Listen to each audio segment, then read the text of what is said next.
Guys, क्या हाल चाल है। आई होप आप लोग बढ़िया होंगे। और आज जो हम लोग इसी सीरीज में आगे बढ़ेंगे और फार्माकोथेरेपेटिक्स में हम जो है आपको पढ़ा रहे थे पार्किंसन डिजीज, जिसमें कि पार्किंसन डिजीज में आपको पिछला पार्ट में मैंने पढ़ाया है। यदि उसने वीडियो नहीं देखा है आपने तो वीडियो जरूर जाके देख लीजिएगा, बहुत ही ज्यादा आपको फायदेमंद होने वाला है।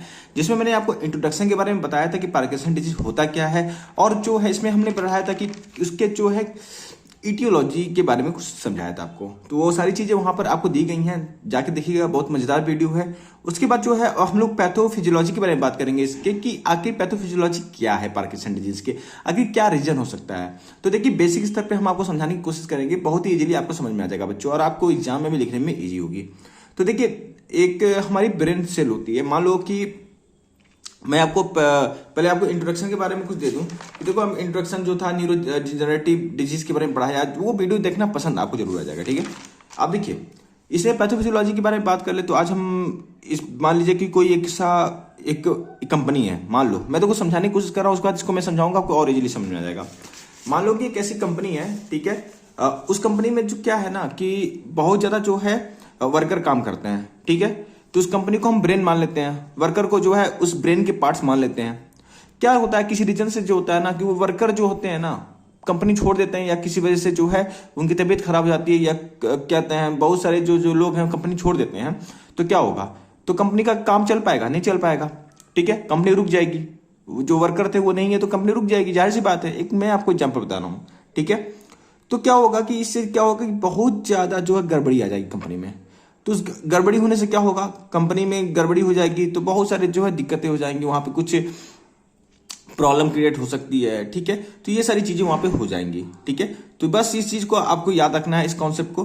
तो यदि बहुत सारी दिक्कत हो जाएगी तो इसमें क्या होगा कि एक लुइस बॉडी का फॉर्मेशन हो जाएगा। एक मैं आपको बता रहा हूं, लुइस बॉडी का फॉर्मेशन हो जाएगा, जिससे कारण इसकी फार्मेसी डिजीज होने के चांसेस बढ़ जाएंगे।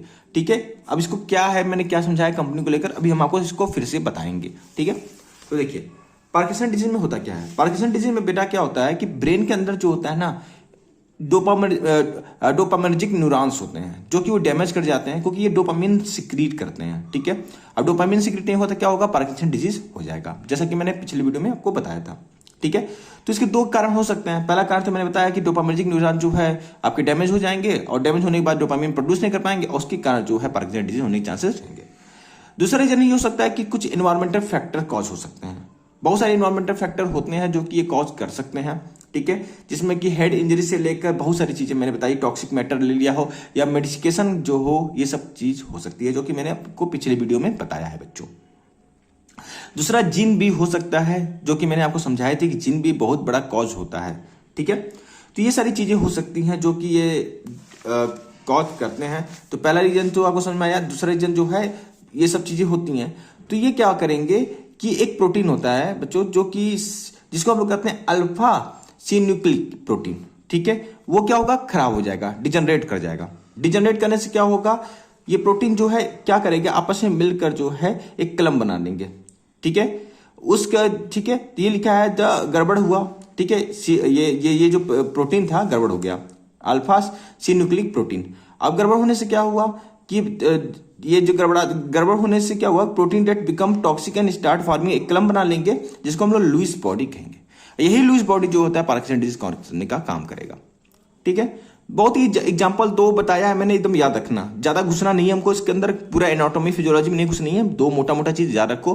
पहला कारण क्या बताया मैंने आपको कि डोपामिनर्जिक न्यूरॉन जो है डैमेज हो जाएंगे, डोपामिन सिक्रीट नहीं कर पाएंगे, जिसके कारण जो है पार्किंसन डिजीज होगा। दूसरा कारण जो बताया, एनवायरमेंटल फैक्टर हो सकते हैं, जीन फैक्टर होते हैं, जो कि अल्फा सिन्यूक्लिक प्रोटीन को जो है डिजनरेट कर जाएंगे, और यही आपस में कलम कर जाएंगे। कलम करने के बाद जो है लुइस बॉडी का फॉर्मेशन करेंगे, और लुइस बॉडी जो है यही जो है पार्किंसन डिजीज कॉज करेगा। बहुत ही इजी था, वही मैंने आपको कंपनी के रूप में एग्जाम्पल बताया कि वर्कर काम करते थे, वर्कर जो है हट गए, तो जिसके कारण जो गड़बड़ी आने लगी, तो आपस में ये लुइस बॉडी का वहां पे फॉर्मेशन हो गया। ऐसे नॉर्मल एग्जांपल है, बहुत जरा वो नहीं है कि तोप है। ठीक है, बस आपको समझाने के लिए रखा था मैंने। ठीक है, तो आई होप आपको पैथोफिजियोलॉजी समझ में आ गया होगा। तो यही है उसकी कॉज, और ये पैथोफिजियोलॉजी तो पैथोजेनेसिस आपकी बन जाती है। ठीक है, तो इस चीज को आप याद रखिएगा। ठीक है, मैंने रिपीट बार बार किया है, आपको जरूर ये समझ में आ गया होगा। अब नेक्स्ट पार्ट में चलते हैं इसके। चलिए, ये नेक्स्ट पार्ट बच्चों आ गया आपके सामने। साइन एंड सिम्टम्स के बारे में, जो कि बहुत ज्यादा इंपॉर्टेंट होता है किसी के डिजीज को आइडेंटिफाई करने में, जो कि बहुत ही ज्यादा विदाउट टेस्ट विदाउट इन्वेस्टिगेशन आप कैसे बता सकते हो किसी को पार्किंसन डिजीज है, ठीक है। तो ये साइन एंड सिम्टम आपको पता होनी चाहिए, जिसको हम लोग क्लिनिकल फीचर भी कहते हैं, ठीक है। तो देखो पार्किंसन डिजीज के साइन एंड सिम्टम पता करने के लिए पहले हम देखेंगे इसमें दो पार्ट, नॉन मोटर सिम्टम्स देख सकते हैं, उनके मोटर सिम्टम्स को देख के बेटा पता कर सकते हैं, ठीक है। तो नॉन मोटर सिम्टम्स क्या हो सकते हैं, इसको हम लोग देखें। तो नॉन मोटर सिम्टम्स क्या हो सकते हैं, स्मेल रिड्यूस हो जाना, उस पर्सन में क्या होगा ना, स्मेल की समस्या आप पाओगे कि इसको ना स्मेल करने में दिक्कत हो रही है, ठीक है। ये चीज जो है इसमें आप देखने को मिल जाएगा कि स्मेल करने में उसको दिक्कत हो रही है, और वो पेशेंट बताएगा भी और आप पूछोगे भी तो वो बताने की कोशिश करेगा। इस कंडीशन को जो है बच्चों याद रखना, इसको हाइपोस्मिया कहते हैं, ठीक है, HYPOSMIA, ठीक है, हाइपोस्मिया। ये याद रखिएगा, बहुत अच्छा चीज है जो आपको जनरली प्रिस्क्रिप्शन में देखने को मिल भी जाता है। फिर एंग्जाइटी और डिप्रेशन उसको होगा, ठीक है। फिर होगा कॉन्स्टिपेशन भी उस पेशेंट को हो सकता है, और RBD मतलब कि REM स्लीप बिहेवियर डिस्टर्बेंस पाया जाएगा, उसको सपनों में आएंगे, तो ये सब चीजें आपको उसमें देखने को मिलेगी। फिर मोटर सिम्टम्स से देखिए तो ब्रेडिकाइनेसिया उसमें पाया जाएगा। ब्रेडिकाइनेसिया मैंने आपको पढ़ाया था पिछली वीडियो में, फिर आपको बता देता हूं कि इसमें स्लो मूवमेंट होगा, जो कि पिछला वीडियो आप खोल के देखिएगा, ठीक है। ब्रेडिकाइनेसिया, फिर उसमें माइक्रोग्राफिया होगी, उसकी जो हेडराइटिंग होगी ना वो छोटी छोटी हो जाएगी, छोटी छोटी छोटी लिखिएगा, ठीक है। तो ये भी एक सिम्टम्स होते हैं अपने आप में, ठीक है। फिर होगी इसमें डिफिकल्टी इन डेली टास्क, जैसे कि ताला खोलने में दिक्कत आएगी, ठीक है, धागा जो है सुई में डालने में दिक्कत आएगी, साबुन उठाने में दिक्कत आ सकती है, डेली टास्क, पानी पीने की बोतल उठाएगा उसमें दिक्कत आएगी, ठीक है, उसको हाथ कांपने लगेंगे, ट्रिमर देखने को मिलेगा, रिजिडिटी आ जाएगी बॉडी में, ठीक है, स्पीच चेंज उसको देखने को मिलेगा आपको, ठीक है। फिर पॉस्चर, ठीक है, फिर है पॉस्चुरल राइटिंग रिफ्लेक्स इंपेयरमेंट देखने को मिलता है, डिफिकल्टी कीपिंग बैलेंस करने में बॉडी में दिक्कत आएगी आपको, इसका ये मतलब है, ठीक है। तो ये सारी चीज आपको देखने को मिल जाती हैं, ठीक है। तो क्या करते हैं कि इसके लिए इन्वेस्टिगेशन के लिए MRI CT स्कैन, ठीक है, इसमें ब्लड वेसल देखा जाता है, कोई इसमें दिक्कत नहीं है, SP ECT करवाई जाती है, ठीक है। ये सारी चीजें जो है इसमें आपको देखने को मिल जाती हैं, ठीक है। ये जनरल चीजें थी जो कि आपको पता होनी चाहिए, ये साइन और सिम्टम्स होती हैं। तो इसमें जो है आपको साइन और सिम्टम्स इंपॉर्टेंट होती है और पूछी जा सकती है। तो बच्चों एक चीज मैं बता दे रहा हूं आपको, यदि याद नहीं होगा साइन और सिम्टम्स हो तो आप ना बस उसको ना रोज पढ़िएगा, ठीक है। आपको कोई मैं ट्रिक बता दूं, वो ट्रिक आपको एग्जाम में याद रहेगा और आपको मेन चीज भूल जाएगा, ठीक है। मैंने भी आपकी लाइफ में जिंदगी दी है, एग्जाम दिया है, तो मुझे भी ट्रिक के पीछे मैं भी भागता था। ट्रिक का कोई वैल्यू नहीं बनती है, आप इसको रोज देखते रहेंगे, 2 दिन पे 3 दिन पे देख लिया एक बार, और देखिए पेशेंट को कि पेशेंट में क्या हो सकता है, आप भी खुद सोचिए क्या हो सकता है। अब क्या है कि क्लिनिकल एक्सपोजर थोड़ी मिलनी चाहिए, तो है नहीं अभी पीछा की गाइडलाइन में, ठीक है। तो आप पेशेंट देखेंगे ना, आपके दिमाग में उसे बन जाएगा कि अरे ये पेशेंट, इसमें तो रिजिडिटी दिख रही है, ट्रिमर दिख रहा है हल्के हल्के, ठीक है। फिर आप और भी बहुत सारे कंडीशन है, तो पार्किंसन का हो सकता है, तो एक दिमाग में आपके बन जाता है, ठीक है। तो आप रोज देखते रहिए, आपको इसका फायदा मिलेगा, ठीक है। अब यहाँ पे बच्चों आते हैं मैनेजमेंट की बात करते हैं कि मैनेजमेंट कैसे करेंगे इसकी, ठीक है। तो इसकी मैनेजमेंट में फार्माकोलॉजिकल नॉन फार्माकोलॉजिकल वही योगा करने की बात कर लिख देगा, डाइट प्लान अच्छी होनी चाहिए, ये सब चीजें अपने मन से आप लिख सकते हैं एग्जाम में, वो बड़ी तोप नहीं है, ठीक है। जो स्पेसिफिक नॉन फार्माकोलॉजिकल मैनेजमेंट होगा और स्पेसिफाइड होगा उसको मैं आपको जरूर बताऊंगा, ठीक है। इसमें मेनली ड्रग ही जो है इंपॉर्टेंट होता है, ठीक है, तो इस पर हम फोकस करेंगे। तो आइए देखते हैं इसमें क्या क्या हो सकते हैं मैनेजमेंट के, ठीक है। तो देखिए पहले तो हम देखते हैं ड्रग, फिर हाउ टू वर्क, ठीक है। हम आपके फार्माकोलॉजी में नहीं घुसेंगे, फार्माकोलॉजी ऑलरेडी आप पढ़ रहे हैं, उसमें आप जाके जरूर पढ़ेगा, आपके सिलेबस में दिया होगा। मैं नॉर्मल चीजें आपको उसमें पढ़ाऊंगा, ठीक है, क्योंकि आप जो है फार्माकोथेरेपेटिक्स पढ़ रहे हैं तो फार्माकोथेरेपेटिक्स की ही जोड़ा पढ़ाऊंगा, ठीक है। फार्माकोलॉजी अलग चीज होता है, फार्माकोथेरेपेटिक्स का रोल अलग होता है, ठीक है।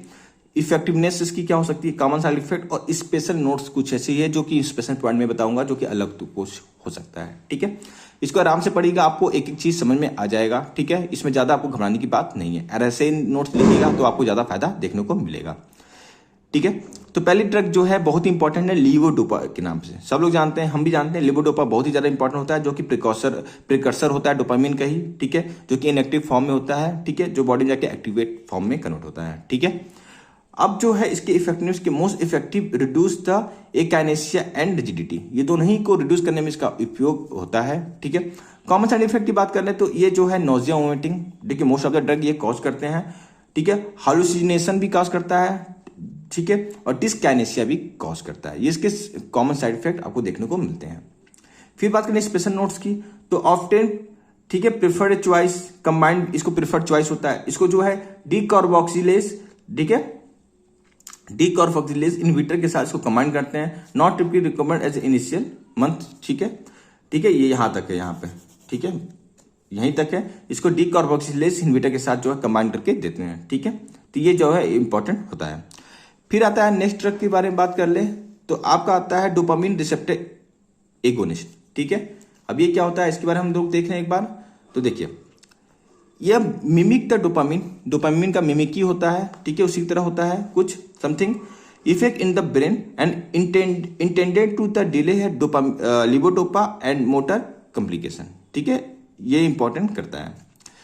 में help to the motor symptoms, motor symptoms को हेल्प करता है, जो कि हमने पीछे पढ़ा था कि motor symptom, non motor symptoms, ठीक है, उसमें मोटर सिम्टम में बहुत ज्यादा इंपॉर्टेंट रोल होता है। यदि उसमें ये कंडीशन पेशेंट पाई जाती है तो मोटर सिम्टम्स के लिए मेडिसिन प्रिस्क्राइब की जाती है, डोपामिन रिसेप्टर एगोनिस्ट जो होते हैं, ठीक है। Less effective than levodopa, levodopa से कम लेस इफेक्टिव होता है, ये याद रखिएगा। इसकी साइड इफेक्ट बात करें, नोजिया, वोमिटिंग, हॉल्यूसिनेशन, ये 3 कॉमन है ही। फिर इंपल्स जो कंट्रोल होता है उसको डिसऑर्डर करने का काम करता है, ठीक है। नॉट टिपिकली फर्स्ट, इसको जो है इनिशियली मोनोथेरेपी के रूप में रिकमेंड नहीं किया जाता है। पहले हम लिवोडोपा देखते हैं, उसके बाद हम दूसरी दवाई देखी जाती है, ठीक है। अब देखिए, फिर बात करें बच्चों की नेक्स्ट ड्रग की, तो MAOIB इनहिबिटर्स, ये भी एक ड्रग होता है जो कि पार्किंसन में देते हैं, ठीक है। ये क्या कहता है, inhibit the breakdown of the dopamine in the synapse, synapse में जो डोपामिन ब्रेकडाउन हो रहे हैं उनको रोकने का काम करता है। आप आई होप पढ़े होंगे डोपामिन का फॉर्मेशन फार्माकोलॉजी में, ठीक है।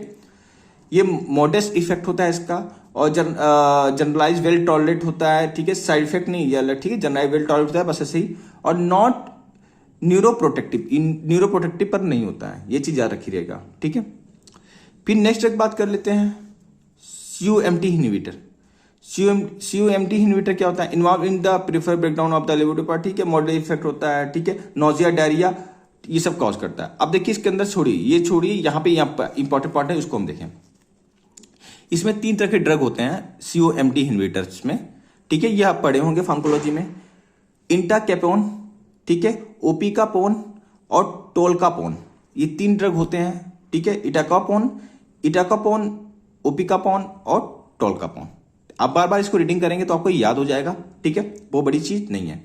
इसमें बात करने तो सबसे न्यूअर ड्रग जो होता है वो होता है ओपिकापोन, सबसे न्यूअर, सबसे लेटेस्ट ड्रग है, ठीक है। आपको जल्दी देखने को बुकों में नहीं मिलेगा, ठीक है, पर ओपिकापोन सबसे लेटेस्ट है, इसके लो साइड इफेक्ट पाए गए हैं, ठीक है। अब देखिए इटेकापोन क्या होता है, इसको लिवोडोपा के साथ कंबाइन करके दिया जाता है, ठीक है, जैसा कि है बहुत ज्यादा इंपॉर्टेंट होता है, ये याद रखिएगा। और टोल्कापोन जो होता है, ये इसके साइड इफेक्ट बहुत ज्यादा देखने को मिलते हैं, ये हिपेटोटॉक्सिटी कॉज करता है। और ओपिकापोन जो होता है न्यूरो ऑप्शन है, जो कि कम साइड इफेक्ट है, और 1 से डेली इसको प्रिस्क्राइब की जाती है आज के समय, ठीक है। टोल्कापोन को मैंने बताया कि हिपेटोटॉक्सिटी कॉज करता है, इसका इसको प्रिस्क्राइब नहीं की जाती जल्दी, ठीक है। आई होप आपको इतना समझ में आ गया होगा, जो कि मैंने बताया levodopa, dopamine receptor agonist, MOAB inhibitor, COMT inhibitor, इसके बारे में थोड़ा थोड़ा मैंने बताया। आप इसको बस एक बार पढ़िएगा, आपको समझ में आ जाएगा। यदि आप फार्माकोलॉजी भी साथ में पढ़ रहे हैं तो आपको आसानी होगी और चीज याद करने में इसके, ठीक है। फिर नेक्स्ट ड्रग के बारे में बात कर लें बच्चों, तो नेक्स्ट ड्रग जो है आपको पढ़ना है, ठीक है, ये रहा एमाटादिन। एमाटादिन क्या होता है, ये provide mild short life relief for the bradykinesia. Bradykinesia यदि किसी को स्लो मूवमेंट, तो उसमें माइल्ड जो है रिलीफ के लिए काम करता है। रेयरली इसका यूज किया जाता है, ठीक है। और इसके साइड इफेक्ट की बात कर लें तो ये लेविडो रेटिकुलरिस, जिसको LR शॉर्ट में करना है, ठीक है, क्या बोला, लेविडो रेटिकुलरिस, LR, जो कि इस एक स्किन की जो है एक साइड इफेक्ट होती है, जिसमें जो स्किन होती है ना, रेडिश ब्लूइश स्किन हो जाती है, ठीक है, क्या बोला, रेडिश ब्लू स्किन हो जाती है, उसको क्या कहते हैं, लेविडो रेटिकुलरिस।